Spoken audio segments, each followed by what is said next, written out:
India அல்ல அல்ல குறையாத செல்வம், அளவிட முடியாத இயற்கை வளம், காண்போரை வியக்க வைக்கும் கலாச்சாரம், பறைசாற்றும் பண்பாடு, மன்னர்களிடையே நிலவிய ஒற்றுமையின்மை, இவைகள் தான் இந்தியாவின் முகவரி.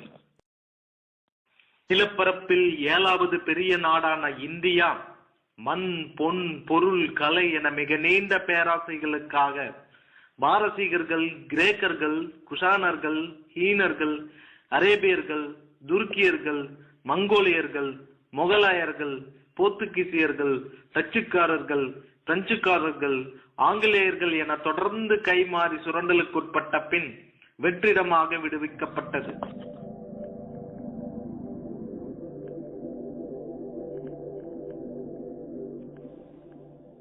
பல இனங்களின் அருங்காட்சியகமான இந்தியா இன்று உலக மக்கள் வியக்கும் வகையில் கலாச்சாரத்தையும் பண்பாட்டையும் பெற்றுள்ளது. நம்மை அடிமைகளாக்கி நம் சொந்தங்களின் குரல் வலைகளை அறுத்து நமது உடைமைகளை அபகரித்த நம்மை ஆண்ட அண்டை நாட்டார் நம்மை விட்டு பிரிந்தாலும் அவர்கள் மறந்து விட்டு சென்ற அவர்களுடைய கலாச்சார பண்பாட்டு கரு நமது நாட்டு கலாச்சார பண்பாட்டுடன் இணைந்து பரிணாமத்தால் இன்று உருப்பெற்று நமது நாட்டின் பல வகைப்பட்ட கலாச்சாரமாகவும் பல வகைப்பட்ட பழக்க வழக்கங்களாகவும் பல வகைப்பட்ட மொழிகளாகவும் அண்டை நாட்டார் வியக்கும் வண்ணம் பிரதிபலிக்கிறது. ஒரு மாமரத்தில் பழுக்கும் எல்லா மாம்பழங்களும் ஒரே அளவு எடை தோற்றம் பெற்றிருப்பதில்லை. ஆனால் அவை அத்தனையும் ஒரே சுவையை தரும். அதை போலவே நம்முள் இருக்கும் பல வகைப்பட்ட பழக்க வழக்கங்களும் பல வகைப்பட்ட மொழிகளும் பல வகைப்பட்ட கலாச்சாரமும் பல வகைப்பட்ட பண்பாடும் நாம் இந்தியர் அனைவரும் ஒரே நாட்டினரே என்னும் ஒருமித்த உணர்வை ஏற்பாட்டிற்கான அரசியலமைப்பை நடைமுறைப்படுத்தி இன்றுடன் 64 வருடங்கள் முடிந்து 65வது வருடத்தில் கால் பதிக்கிறோம். நமது நாட்டிற்காக உருவாக்கிய நமது அரசியலமைப்பின் வரலாறு அனைவரும் அறிந்ததே. அவரவர் வாழ்வில் நடைபெற்ற பழைய அன்றாட நிகழ்வுகளை அசைப்போடாதவர்கள் எவரும் இல்லை. அதை போலவே இத்திருநாளில் நாம் அனைவரும் அறிந்த குடியரசு தின வரலாற்றை சிறு மணித்துளிகள் அசைப்போடுவோம். நம் இந்திய நாட்டிற்கான புதிய அரசியலமைப்பினை உருவாக்க இந்திய பிரதிநிதிகள் அடங்கிய அரசியல் நிர்ணய சபை 1946 அமைக்கப்பட்டது. 1946 டிசம்பர் 9ஆம் நாள் டாக்டர் சச்சிதானந்தா சின்ஹா தலைமையில் அரசியல் நிர்ணய சபையின் முதல் கூட்டம் நடைபெற்றது.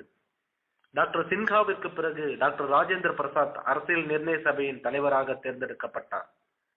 அரசியல் நிர்ணய சபையானது அரசியலமைப்பு சட்டம் இயற்றும் பணியை வரைவு குழுவிற்கு அளித்தது. 1947 ஆகஸ்ட் 29ஆம் நாள் வரைவு குழுவின் தலைவராக டாக்டர் B.R. அம்பேத்கர் நியமனம் செய்யப்பட்டார். இக்குழுவின் உறுப்பினர்களாக N. Gopalaswamy Iyengar, Alladi Krishnaswamy Iyer, doctor K.M. Munshi, Syed Mohammed Saadulla, P.L. Mitter, N. Madhava Rao, T.T. Krishnamachari, T.B. Khaitan ஆகியோர் நியமிக்கப்பட்டார்கள். இக்குழுவானது England, America, Ireland, Russia, France, Switzerland போன்ற 60 நாடுகளின் அரசியலமைப்பு சட்டத்தை ஆய்ந்து படித்து அவற்றில் உள்ள தகுதிமிக்க சிறப்பு குற்றங்களை ஏற்றுக்கொண்டது. அரசியல் நிர்ணய சபை 1950 ஜனவரி 24ஆம் நாள் கடைசியாக கூடியது. 1950 ஜனவரி 26ஆம் நாளில் நமது அரசியலமைப்பு சட்டம் நடைமுறைப்படுத்தப்பட்டது. அந்நாளையே நாம் குடியரசு நாளாக கொண்டாடுகிறோம். 1929ஆம் ஆண்டு லாகூரில் நடைபெற்ற இந்திய தேசிய காங்கிரஸ் மாநாட்டு தீர்மானத்தின்படி பூர்ண சுயராஜ்யம் 1930ஆம் ஆண்டு ஜனவரி 26ஆம் நாள் கொண்டாடப்பட்டது. அதனை நினைவு கூறும் வகையில் 1950 ஜனவரி 26ஆம் நாள் இந்திய அரசியலமைப்பு சட்டம் நடைமுறைக்கு கொண்டு வரப்பட்டது. இந்திய அரசியலமைப்பு 22 பாகங்களையும் 12 அட்டவணைகளையும் 449 சரத்துக்களையும் கொண்ட நமது குடிமக்கள் நாட்டிற்காக ஆற்ற வேண்டிய கடமைகளை அடிப்படை கடமைகளாக இந்திய அரசியலமைப்பு சட்டம் வகுத்துள்ளது.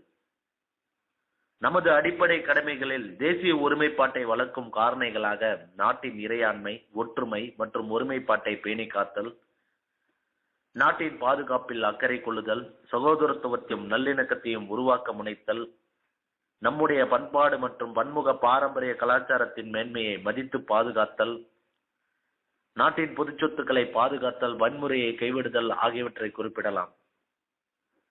ஒருபுறம் நாம் அனைவரும் தேசிய ஒருமைப்பாட்டை வளர்ப்பதற்காக நம் அடிப்படை கடமைகளை ஆற்றிக் கொண்டிருக்கும் தருவாயில், மறுபுறம் ஒரு சிறு பகுதியினர் தன்னுடைய சுயநலத்திற்காக தேசிய ஒருமைப்பாட்டை பாதிக்கும் விரும்பத்தகாத செயல்களை செய்து கொண்டிருக்கின்றனர். சுதந்திரம் பெற்ற பிறகு இன்று வரை நமது தேசிய ஒருமைப்பாட்டை பாதிக்கும் காரணிகளான வகுப்புவாதம், மொழிவாதம், சாதி பாகுபாடு, நாயோடும் பூனையோடும் நட்பு பாராட்டும் நாம் இன்று வகுப்புவாதம், மொழிவாதம், சாதி பாகுபாடு என பிரிந்து நம் இனத்தவரையே வெட்ட துணிகிறோம். இனம், மொழி, ஜாதி போன்றவை நமது வளர்ச்சி பாதையில் தடை கற்களாக இருக்கக்கூடாது, மாறாக படிக்கட்டுகளாக இருக்க வேண்டும். ஒரே மொழியால் அரபு நாட்டை இணைத்து விட முடியவில்லை. ஒரே நிறம் உள்ள ஆப்பிரிக்கா ஒன்றாகவில்லை. ஒரே மதம் உள்ள தென் அமெரிக்கா ஒரே நாடாகவில்லை.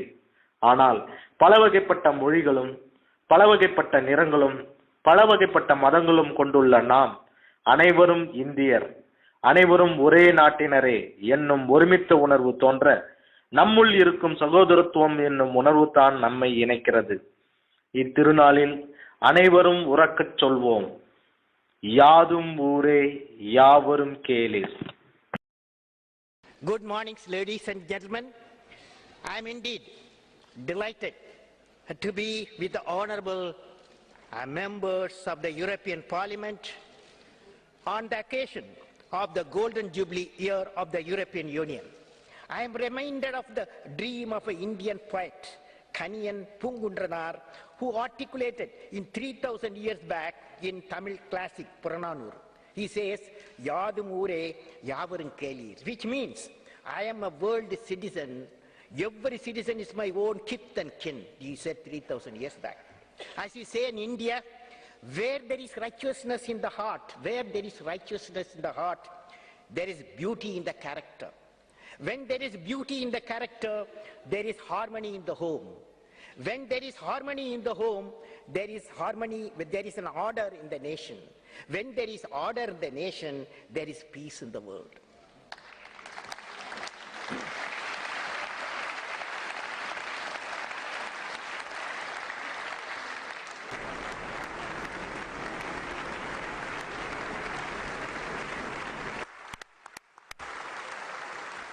Mr. President Abdul Kalam, in the name of the European Parliament, I want to thank you for this important and inspiring speech.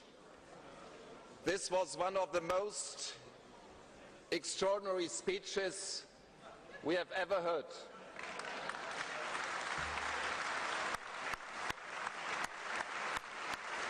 From a statesman, scientist and poet, this is unique. All the best to this great nation, India.